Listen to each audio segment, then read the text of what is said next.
Okay, hi everybody. Welcome to November. This is the first week of November, and this is the video or this is the instruction. This is the video explaining to you what I need you to do this week.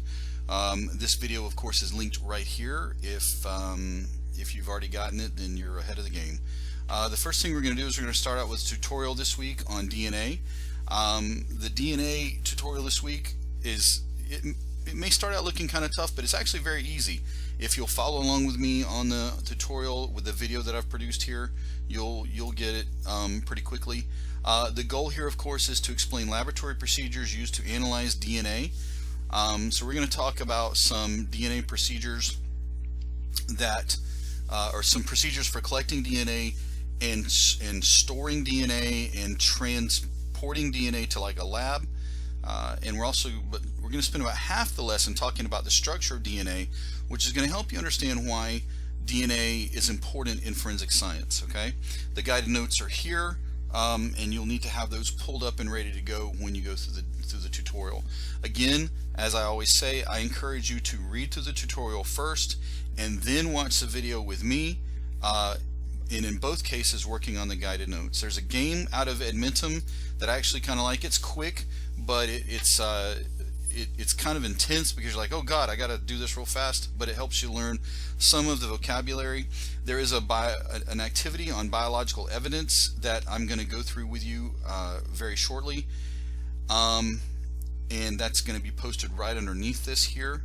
And then there are some videos I want you to go through. The first one is the structure of DNA. That is going to reinforce, all these videos right here are going to reinforce some stuff that we're studying in the tutorial. One of the first things we talk about is the structure of DNA, and then we also talk about how DNA is packed up into chromosomes. So it helps you to understand the relationship between DNA and chromosomes, and in a lot of cases we're doing chromosomal comparison inside of the inside of forensic science. And then one of the things that we use is called polymerase chain reaction, or PCR. And the video or the tutorial does a good job. I try to explain it a little bit when I do the voiceover, but this video does a great job, and I want you to watch this. And then finally we end the week by taking a mastery test. Over here on the right hand side under enrichment, there's another video here that talks about, there's another video here that talks about the importance of DNA in forensic biology. It's from a forensic biology unit out in Colorado, and they tell you a lot of the ways in which they use DNA. This is a website talking about the same kind of thing. Then there's two games that I think you might enjoy that help you to get a better understanding of the structure of DNA. Again, enrichment assignments are options, but what did I tell you guys? You really need to be spending some time on these because they're going to help you to understand the information better. Okay, I think I'm going to go ahead and just talk about the activity real fast right here, and that way it'll be done. This is not a difficult activity. The biological evidence tutorial, the activity is going to ask you to describe the evolution of DNA analysis over the years, identify a case where a wrongful conviction was reversed using DNA, and identify a case where DNA was used to convict an individual years after the crime has been committed. There's 3 parts to this, and I'm only going to make you do 2, okay, because you're going to have to go do some web searching and then some writing. So let's go straight to the first part. I think everybody should do this one, but you can pick any 2 of the 3 and do them. Okay, let's go to the first one though. So in the first one, you're very simply asked to come up with a history and the evolution of DNA, research the history of DNA analysis in forensic science, and create a timeline to show its evolution over the years. I would actually just type history of the DNA analysis in forensic science into Google and start reading. And as you can see on the bottom, I even gave you one of the first answers. In 1857, a guy named Gregor Mendel, considered the father of genetics, conducted an experiment with garden peas for 8 years.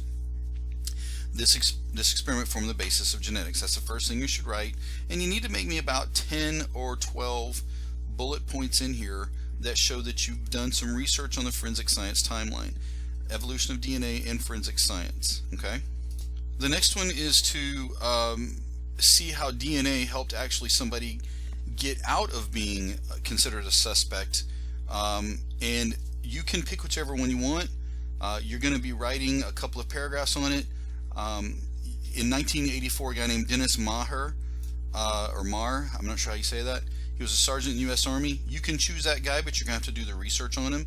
Or you can choose somebody else. You can just literally Google something out of this question stem and explain to me what happened, but most importantly, explain how the DNA evidence got the person out of being convicted for a wrongful crime. That's the second one. Remember, you only have to pick 2 out of the 3, so you could skip this one if you like, but the next one, is pretty hard too. And then finally, we're going to report on a late criminal conviction. That means in recent years, okay? So write a report based on a news article wherein a court convicted an individual based on DNA evidence years after the crime took place. Discuss how science and technology helped in this case. If you want, you can look up a guy named Brian Eric Norton and see what happened there. So this would have been years after a crime took place. The DNA evidence was used to convict this guy, Brian Eric Norton. You can research that guy if you like to. Remember, you only have to do 2 out of the 3, and which 2 do you want to do? And that's it. That's what I need you to get done this week. The mastery test needs to be done by Friday. Actually, you have until Sunday. That's when I start grading stuff. Is then. A couple of things I want to talk about is November. November is a short month. I don't remember if I explained that to you. We only have 3 weeks here, then 2 weeks in December, and then it's the end of the 9 weeks and the end of the semester. So we're looking at 5 weeks until we are done with the first semester and we get another grade. You guys don't need to be getting behind. You need to be getting this stuff caught up.